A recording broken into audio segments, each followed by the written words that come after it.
इस वीडियो में हम लोग इंटरमीडिएट प्रैक्टिकल एग्जामिनेशन 2025 के साइकोलॉजी के बिल्कुल ओरिजिनल क्वेश्चन पेपर को देखेंगे जो 100% रियल है। यदि ये पेपर रियल नहीं हुआ तो आप चैनल को अनसब्सक्राइब कर दीजिएगा, ठीक है। इसमें जितना क्वेश्चन बताने वाले हैं सब का सब यही क्वेश्चन आपके एग्जाम में आया हुआ है। तो चलिए क्वेश्चन को देखते हैं, इसी में इसका आंसर भी हम लोग देखेंगे। यहाँ देखिए कुल 13 प्रश्न आपको दिए जाएंगे। टोटल प्रश्नों की संख्या 13 होगी और 3 घंटा 15 मिनट का समय मिलेगा और 4 पेज मिलेगा, ठीक है। छात्रियों के लिए कुछ निर्देश दिए गए हैं, इनको सबसे पहले हम लोग देख लेंगे। तो देखिए 1 नंबर में दिया हुआ है कि परीक्षार्थी यथासंभव अपने शब्दों में ही उत्तर दें। और फिर दूसरा पॉइंट में दिया हुआ है दाहिने और हाशिए पर दिए हुए अंक पूर्णांक निर्दिष्ट करते हैं। और तीसरा पॉइंट में है कि इस प्रश्न पत्र को पढ़ने के लिए 15 मिनट अतिरिक्त समय दिया गया है, ठीक है। अब फिर चौथा पॉइंट में हम लोग देखेंगे, इसमें दिया हुआ है कि परीक्षक अलग अलग खंड में अंक दे, यानी सभी खंडों से क्वेश्चन को आपको बनाने होंगे, तभी जाकर के आपको 30 अंक मिलेगा। यहाँ हम लोग सेक्शन ए में समूह अ में देखेंगे, इसमें से चुन करके केवल एक ही प्रश्न का उत्तर देना है। तो पहले क्वेश्चन को हम लोग देख लेते हैं, उसके बाद में लगातार उत्तर को देखेंगे। और जितना इसमें क्वेश्चन हम बता रहे हैं 100% रियल पेपर है, यही सब क्वेश्चन आपके एग्जाम में आया हुआ है। तो यहाँ क्वेश्चन नंबर 1 में हम लोग देखेंगे, एक स्वलीन या आत्मविमोही बालक का एक वृत्त विवरण तैयार करें। क्वेश्चन नंबर 1 में पूछा हुआ है और फिर आप इसको नहीं बना पाते हैं तो इसके बदले में 2 नंबर क्वेश्चन आपको बनाने होंगे। बहिर्मुखी व्यक्तित्व वाले व्यक्ति का एक वृत्त विवरण तैयार करें। या फिर इसको भी आप नहीं बना पाते हैं तो क्वेश्चन नंबर 3 आपको बनाने होंगे, कुशल परामर्शदाता का वृत्त विवरण तैयार करें, ठीक है। और फिर चौथा नंबर में पूछा हुआ है कि चिंता मनोविकार से ग्रसित व्यक्ति का एक वृत्त विवरण प्रस्तुत करें। तो इसमें सेक्शन जो ए दिया हुआ है, सेक्शन ए में से मात्र एक ही प्रश्न का उत्तर देना है और ये 5 अंक के लिए है। कितना अंक के लिए है? 5 अंक के लिए। तो यहाँ हम लोग क्वेश्चन नंबर 1 का आंसर मिल जाएगा। तो पहले क्वेश्चन को हम लोग देख लेते हैं, उसके बाद में फिर क्वेश्चन का आंसर देखेंगे। देखिए फिर ग्रुप जो बी है यानी समूह ब, इसमें से भी एक ही प्रश्न का उत्तर आपको देना है। तो इसमें हम लोग देखेंगे 5 नंबर क्वेश्चन में दिया हुआ है कि अपने विद्यार्थी की बुद्धि की माप घन निर्माण परीक्षण की मदद से करें और इसकी व्याख्या भी करना है। क्वेश्चन नंबर 5 में पूछा हुआ है, अगर इसका आंसर आप नहीं बनाते हैं तो फिर आपको ऑप्शन में 6 नंबर में दिया गया है, इसको आपको बनाने होंगे। अपने प्रयोज्य की चिंता का मापन सिन्हा चिंता मापी द्वारा करें। या फिर इसको भी आप नहीं बना पाते हैं तो इसके बदले में आपको बनाने होंगे क्वेश्चन नंबर 7, जिसमें दिया हुआ है कि किसी उपयुक्त अभिक्षमता परीक्षण द्वारा अपने परीक्षार्थियों की एक वृत्त विवरण तैयार करें, ठीक है। तो ये तो सेक्शन बी का है, सेक्शन बी का है, ठीक है।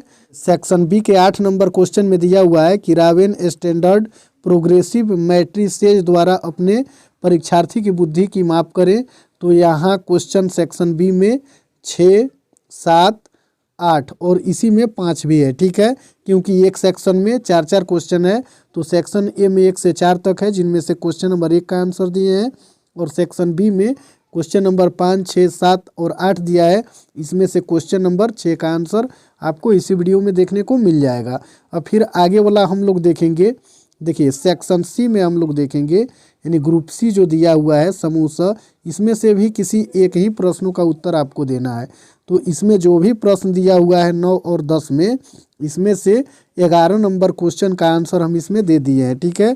इसमें पूछा हुआ है 11 नंबर क्वेश्चन में, अपने परीक्षार्थी के चिंता का मापन दुर्गानंद सिन्हा प्रकट चिंता मापी द्वारा करें, यानी इसी का आंसर दिए हैं। और 12 नंबर को देख लीजिए, इसमें दिया हुआ है कि AKP सिन्हा एवं RP सिंह द्वारा निर्मित स्कूल के छात्रों के लिए समायोजन इवेंट द्वारा अपने परीक्षार्थी की समायोजन की माप करें, ठीक है। और 10 नंबर क्वेश्चन में आया हुआ है कि अपने परीक्षार्थी की व्यक्तित्व का मापन किसी व्यक्तित्व इन्वेंट्री परीक्षण द्वारा करें। तो इसमें हम लोग सेक्शन सी जो है, इसमें क्वेश्चन नंबर 11 को हम लोग बनाएंगे, ठीक है। चलिए फिर आगे हम लोग यहाँ देखेंगे जो ग्रुप डी दिया हुआ है, सेक्शन डी यानी समूह स, इसमें 2 क्वेश्चन दिया हुआ है, ठीक है। क्वेश्चन नंबर 13 में दिया हुआ है कि जो आप प्रैक्टिकल का कॉपी बना करके लेके जाएंगे उसके लिए आपको 5 अंक मिलेगा और आपके स्कूल में ही मौखिक एग्जाम लिया जाएगा, ठीक है। वाइवा एग्जाम जिसको बोला जाता है, इसके लिए आपको 5 अंक मिलेंगे। तो ये जब प्रैक्टिकल का कॉपी और 5 अंक मौखिक जो क्वेश्चन पूछे जाएंगे, ये दोनों मिलाकर के 10 अंक आपको मिलेंगे। ठीक है, इस प्रकार सेक्शन ए बी सी से आपको 20 अंक मिल जाएंगे और डी से 10 अंक, कुल मिला के आपका 30 अंक का एग्जाम होगा। ठीक है, और ये बिल्कुल रियल पेपर है। तो वीडियो अच्छा लगे तो वीडियो को लाइक ज़रूर कर दीजिएगा और चैनल को सब्सक्राइब करके अपने दोस्तों को भी शेयर ज़रूर कीजिएगा। और 2025 में जो विद्यार्थी एग्ज़ाम दे रहे हैं उनके लिए अंग्रेजी का सुबह 6 बजे प्रतिदिन हम इम्पोर्टेंट सब्जेक्टिव क्वेश्चन डाल रहे हैं, जो 100% आपके एग्ज़ाम में लड़ेगा ही। तो जो भी चाहते हैं क्लास से जुड़ने के लिए, तो प्रतिदिन सुबह 6 बजे क्लास को ज़रूर ज्वाइन करें। ठीक है, तो चलिए हम लोग क्वेश्चन को देखेंगे। देखिए क्वेश्चन नंबर 1 में दिया हुआ है कि एक स्वलीन या आत्मविमोही बालक का एक वृत्त विवरण तैयार करें। तो इसका उत्तर हम लोग लिखेंगे कि एक स्वलीन या आत्मविमोही बालक का विवरण तैयार करने के लिए हमें पहले यह समझना होगा कि स्वलीन या आत्मविमोही बालक क्या है। ठीक है, स्वलीन या आत्मविमोही बालक वह होता है जो अपने आप में ही मग्न रहता है। यानी कोई भी व्यक्ति हो, कोई भी बालक हो जो अपने आप में ही मग्न हो, उसी बालक को स्वलीन या आत्मविमोही बालक कहा जाता है। जो अपने विचारों और भावनाओं में ही खोया रहता है और जो दूसरों के साथ सामाजिक संपर्क में नहीं आता है। तो बिल्कुल ईजी है, आपको याद हो जाएगा और इसी को आपको लिख देना है। इसके लिए आपको 5 अंक मिल जाएंगे। ठीक है, और ये सेक्शन ए का है, सेक्शन ए का क्वेश्चन आंसर है। चलिए फिर आगे हम लोग देखेंगे क्वेश्चन नंबर, फिर सेक्शन बी में क्वेश्चन नंबर 6 में दिया हुआ है कि अपने प्रायोज्य की चिंता का मापन सी चिंता मापी द्वारा करें।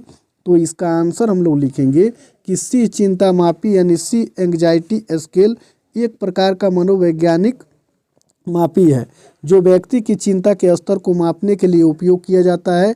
यह मापी व्यक्ति की चिंता के विभिन्न पहलुओं को मापने के लिए उपयोग किया जाता है, जैसे कि शारीरिक लक्षण, भावनात्मक लक्षण और व्यवहारिक लक्षण इत्यादि। ठीक है, चलिए फिर आगे वाला क्वेश्चन हम लोग देखेंगे।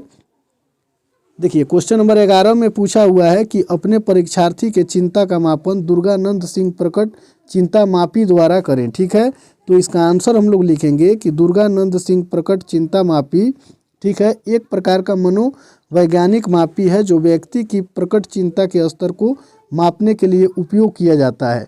यह मापी व्यक्ति की चिंता के विभिन्न पहलुओं को मापने के लिए उपयोग किया जाता है, जैसे कि शारीरिक लक्षण, भावनात्मक लक्षण और व्यवहारिक लक्षण इत्यादि। अगर आप सेक्शन ए से क्वेश्चन नंबर 1 को बना लीजिएगा और फिर बी से क्वेश्चन नंबर 6 को बना लीजिएगा और फिर सेक्शन सी से आप 11 नंबर क्वेश्चन को बना लीजिएगा और सेक्शन डी में आपको प्रैक्टिकल का कॉपी जमा करना है और जो कुछ मौखिक क्वेश्चन पूछे जाएंगे उनका उत्तर देना है। तो इस प्रकार आपका कुल मिलाकर के 30 अंक हो गया। ठीक है, तो वीडियो पसंद आया हो तो वीडियो को लाइक ज़रूर कर दीजिएगा और चैनल को सब्सक्राइब भी ज़रूर कर लीजिएगा।